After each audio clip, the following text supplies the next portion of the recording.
Ceux qui me connaissent savent que je suis quelqu'un qui ne recule devant rien.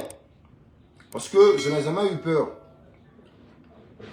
Comment est-ce que un être normal, un être qui a toutes ses facultés, peut accuser quelqu'un qui a travaillé avec lui pendant près de 10 ans, de l'accuser dans l'enlèvement de ses enfants? Et moi-même, je ne veux pas dire dans l'enlèvement de ses enfants, mais je dirais plutôt dans le soi-disant enlèvement de ses enfants. Parce que, qu'on le veut ou pas, Elie Kamano est quelqu'un, c'est quand il a un manque d'argent, c'est quand il a un manque de notoriété, il passe par tous les moyens, comment s'aimer de la pagaille, comment s'aimer de la zizanie, afin que les gens puissent parler de lui. Il a toujours été comme ça, il a toujours adopté cette mentalité. Et même moi, je ne vais pas retarder dans la vidéo. Tout ce que je vais dire par là, je le dirai entre Dieu et moi. Je le dirai pour éclairer la lanterne. Parce que quand je mens à un être humain, après ma mort, je serai face à Dieu. Donc moi, je ne serai pas là pour accuser Elie Kamano. Mais je serai là pour vous montrer combien de fois Elie Kamano est un imposteur, Elie Kamano est un menteur, Elie Kamano est un malhonnête. Un malhonnête d'un niveau très élevé. Parce que celui qui ment, celui qui pèse, n'a pas le droit de parler du patriotisme. Ceux qui connaissent Elie Kamano, ceux qui l'ont côtoyé, parce que moi c'est un gars que je connais comme ma paume. Je l'ai côtoyé pendant plusieurs années. Je le connais. Je sais de quoi il est capable. Je sais encore ce qu'il ne va pas faire. Mais rassurez-vous que Elie Kamano, face à l'argent, il est impitoyable. Face à l'argent, il n'a pas de retenue. Face aux opportunités, il n'a pas de dignité. C'est un sans dignité. Il n'a pas de dignité, il n'a pas d'honneur, il n'a pas de valeur face à l'argent. Le gars qui l'a accusé hier dans sa vidéo, M. Alcine Nketa, je le connais, c'est un frère, on se connaît. Lui, il a travaillé pour Elie Kamano. Il a laissé toutes ses activités à cause d'Elie Kamano. Du sous quoi, il a même donné le nom de son deuxième enfant à Elie Kamano.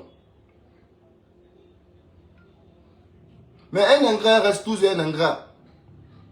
Le gars Alcine Nketa, il n'a ni les moyens. Comment est-ce que celui-ci peut vendre Elie Kamano? Comment est-ce que celui-ci peut filer Elie Kamano ou ses enfants au CNDD en contrepartie, lui reste dans la pauvreté? Mais c'est fou! C'est fou! Un enseignant qui évolue dans les privés, qui n'a rien, qui ne s'attend que au paiement mensuel dans les écoles privées. Comment pouvez-vous accuser ces gens de personnes dans les enlèvements de tes enfants? Et puis c'est pas arrêté là. Il est allé tous même les membres du bureau politique national.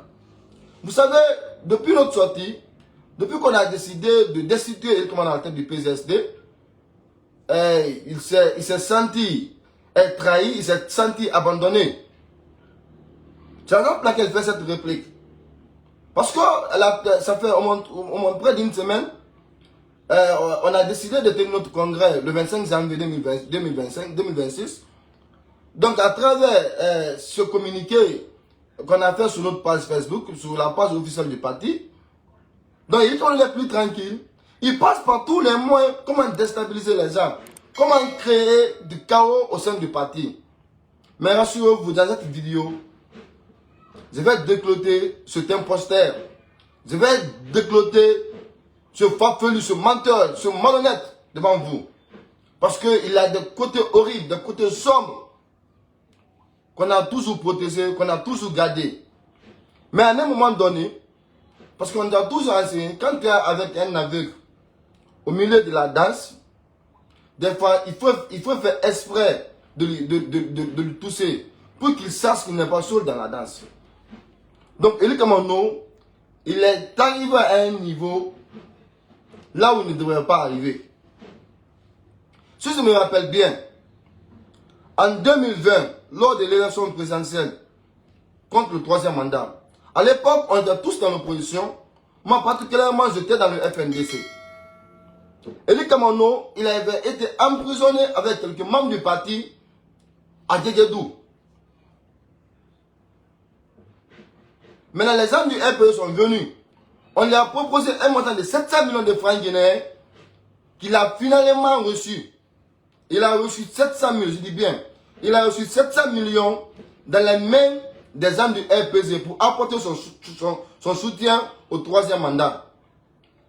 Quand il a reçu ce montant, parce qu'ils ont été emprisonnés à 3 à Djegedou. Mais quand il a reçu cet argent, il a écarté tous les deux autres.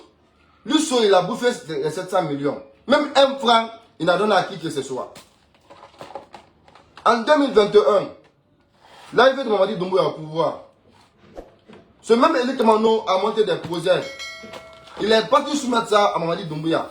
Mamadi Doumbouya a financé le projet à la hauteur de 1 milliard 200 millions.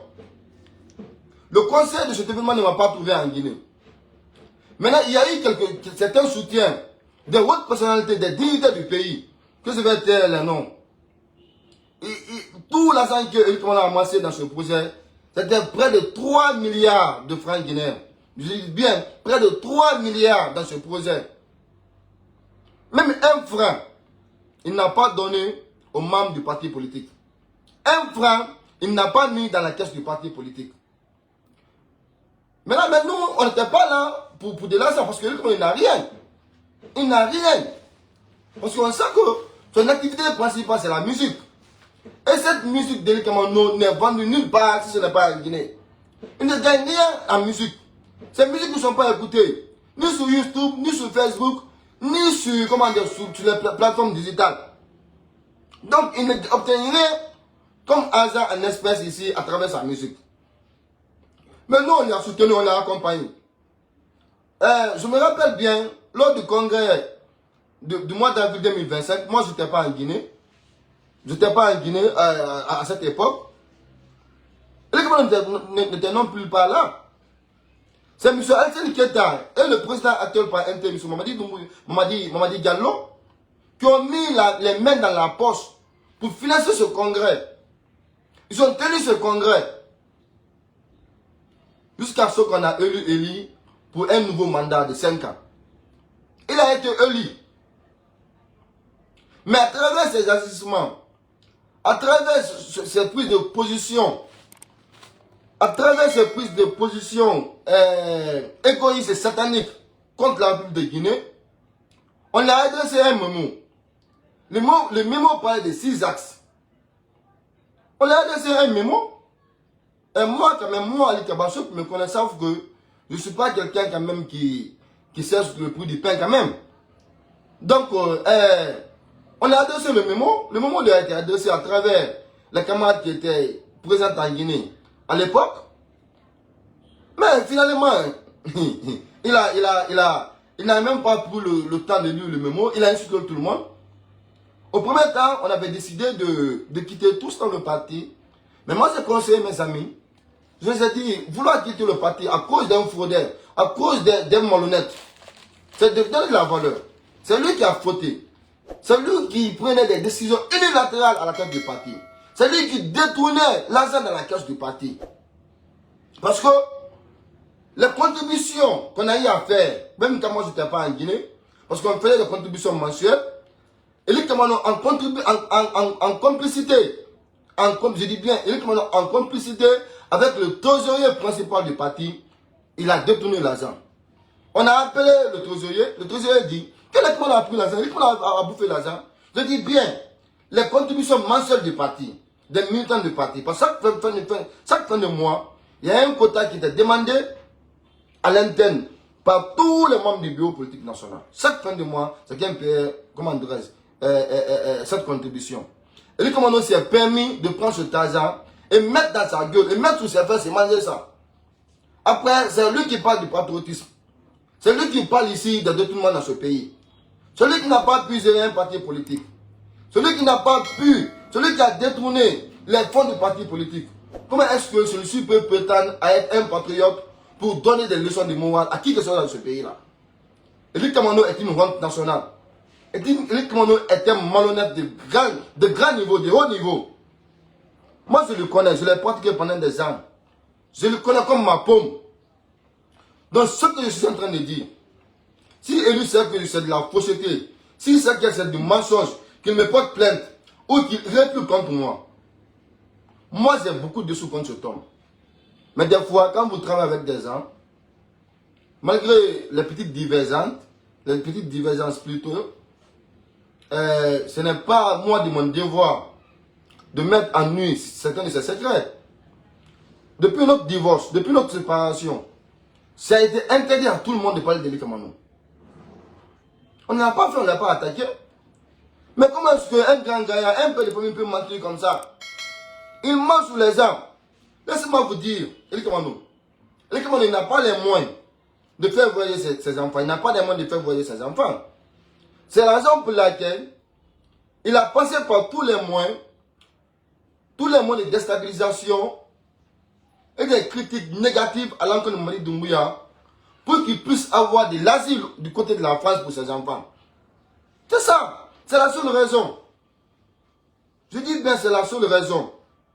Et moi, si Mamadi Doumbouya voulait faire arrêter, si Mamadi Doumbouya voulait arrêter Élie Commando, quand il devrait voyager pour la France, avant sa sortie, il était à l'aéroport. Une fois à l'aéroport, son passeport a été confisqué. Ils ont appelé, comment dirais-je, les autorités compétentes. C'est Doumbouya même qui a pris son téléphone, laissez-le passer. Si Doumbouya avait besoin de ce papier, il allait le prendre. Mais si vous voyez que Doumbouya ne l'a pas pris, Doumbouya ne l'a pas considéré, c'est parce que Doumbouya sait que Doumbouya avait un esprit sincère pour Élie Commando. Mais un malhonnête reste toujours un malhonnête. C'est un oiseau migrateur.